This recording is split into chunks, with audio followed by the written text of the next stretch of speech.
जय हिंद साथियों।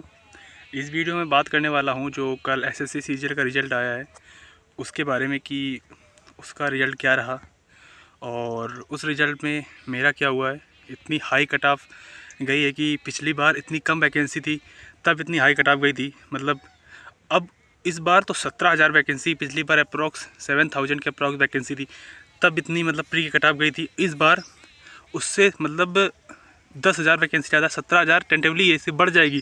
इसके बावजूद उससे ज़्यादा कट ऑफ गई है, तो ये बहुत सोचने वाली बात है। इसमें क्या हुआ है, बहुत से लोग कह रहे हैं कि इसमें कुछ इलीगल चीज़ें हुई हैं, जैसे धांधली हुई है, ठीक है, क्योंकि इतनी कट ऑफ नहीं जानी थी।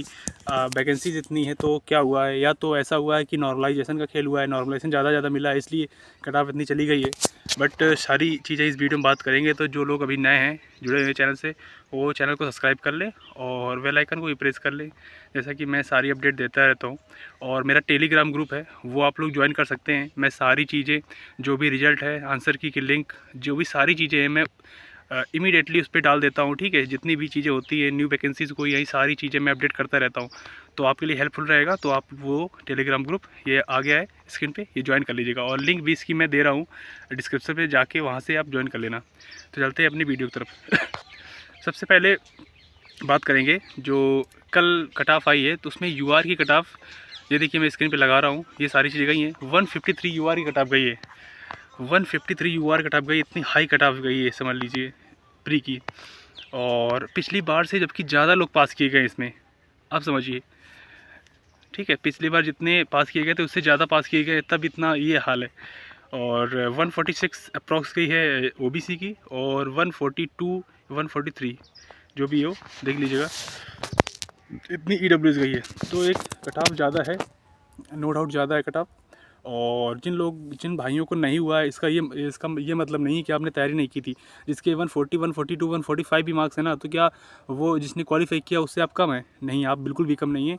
बस ये है कि अनफॉर्चुनेटली आपका नहीं हुआ, ठीक है। तो उसके लिए कोई बात नहीं है, आगे भी वैकेंसीज़ हैं। अभी रेलवे एनटीपीसीज़ जो है, ग्रेजुएशन, अंडर ग्रेजुएशन, ये भी आ रही हैं, तो आप लगे रहें उसमें, ठीक है। कोई ना कोई पोस्ट मिल ही जाएगी। और बहुत से भाइयों का, मेरे यूपी कांस्टेबल का फिजिकल लगा हुआ है, ठीक है, और सीपीओ मेंस लगा हुआ है, ये सारी चीज़ें लगी हुई हैं। तो मैं अपने बारे में बात करूं तो मेरा हो गया है, और ये मेरा रोल नंबर और ये नेम है, देख लीजिएगा आप। और अभी मैंने मेंस की तैयारी स्टार्ट नहीं की है, मतलब मैं सीजीएल पे फोकस नहीं कर रहा था इतना, मैं सीपीयू मेंस पे फोकस कर रहा था। अब ऐसा लग रहा है कि मुझे दोनों में थोड़ा लेके चलना चाहिए, क्योंकि अभी तो मैंने मॉक भी नहीं लगाए, क्योंकि अब मैं मॉक लगाऊंगा तो पहले मॉक में मेरे कहो 250 मार्क्स आए, 250 मार्क्स, फिर इसके धीरे धीरे इंक्रीज़ होगा। मैं ऐसा नहीं कहूँगा कि पहले मॉक में लगाऊँ तो मेरा 300 से 310 आते हैं, ऐसे नहीं होता भाई। तैयारी करनी पड़ती है, जब छूट जाती है तैयारी ना। मैथ रीजनिंग मैंने बहुत दिन से नहीं पढ़ी है, और मेंस की मैथ और रीजनिंग आप लोग जानते ही हैं, थोड़ा सा अप लेवल होता है। प्री का चल जाता है कि अगर 5-6 मॉक लगा ली, 10 मॉक लगा लिए, पेपर देने चले गए तो हो जाता है, ठीक है, प्री। लेकिन मेंस में आपको अच्छी मेहनत करनी पड़ेगी, ठीक है। जीएस भी अच्छे से पढ़नी पड़ेगी, रीजनिंग भी अच्छे, जो टॉपिक मेंस वाले टॉपिक होते हैं उनको भी अच्छे से कवर करना पड़ेगा। मैथ्स में जो प्रोबेबिलिटी और परमुटेशन कॉम्बिनेशन, ये सारी चीज़ें आती है मैथ्स में, ये भी कवर अप करना पड़ेगा। तो मेंस की मैथ थोड़ी अलग होती है, ओके। तो इसमें आपको मेहनत करनी पड़ेगी, नहीं तो सभी का मेंस ना निकल जाए अगर इतना ईजी हो तो, ठीक है। इसलिए मैं फिर से अब सीपीयू के साथ साथ इसका भी सीजल भी देखूंगा, क्योंकि अभी दिक्कत होगी, क्योंकि अभी मॉक लगाऊंगा तो मेरे मार्क्स उतने नहीं आएंगे, मुझे पता है। कुछ लोग होते हैं जिनके पहले ही मॉक में आ जाते हैं 300 310, मेरे इतने नहीं आएंगे, मुझे पता है, क्योंकि मुझे तैयारी फिर से स्टार्ट करनी पड़ेगी, रिवाइज़ करना पड़ेगा।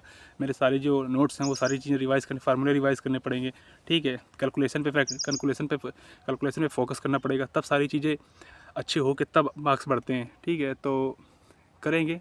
उधर सीपीयू मेंस भी चल रहा है, तो ऐसा है, सारी चीज़ों को साथ लेके चलना पड़ेगा। और एक तो यूपी पुलिस कांस्टेबल का फिजिकल भी लगा है, और असिस्टेंट ऑपरेटर का, तो ये सारी चीज़ें एक साथ करना काफ़ी ज़्यादा कॉम्प्लिकेटेड हो जाती है एक व्यक्ति के लिए, ठीक है। क्योंकि फिजिकल भी देखना है, या फिजिकल में 5 किलोमीटर रनिंग करेंगे तो ऐसा तो है नहीं कि पेन नहीं करेगी बॉडी पेन करती है। फिर बैठ के आप 5-5 6-6 घंटे मॉक लगा रहे हैं, फिर उसका एनालिसिस कर रहे हैं, टॉपिक रिवाइज़ कर रहे हैं, तो ये सारी चीज़ें एक मतलब थोड़ा सा कॉम्प्लिकेटेड हो जाता है। क्योंकि ऐसा तो है नहीं कि मैं कोई लीन बॉडी वाला इंसान हूँ, ये सब चल जाता है, वेट भी बढ़ जाता है बैठे बैठे। तो सारी चीज़ें हैं, मैनेज करना पड़ेगा, करते हैं।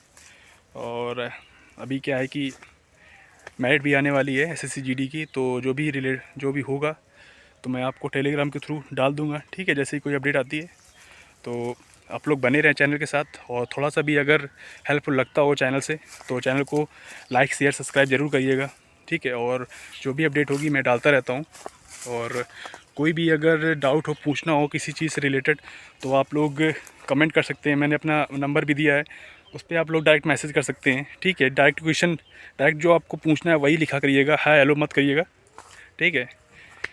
ठीक, फिर मिलते हैं फिर नेक्स्ट वीडियो पे। जय हिंद।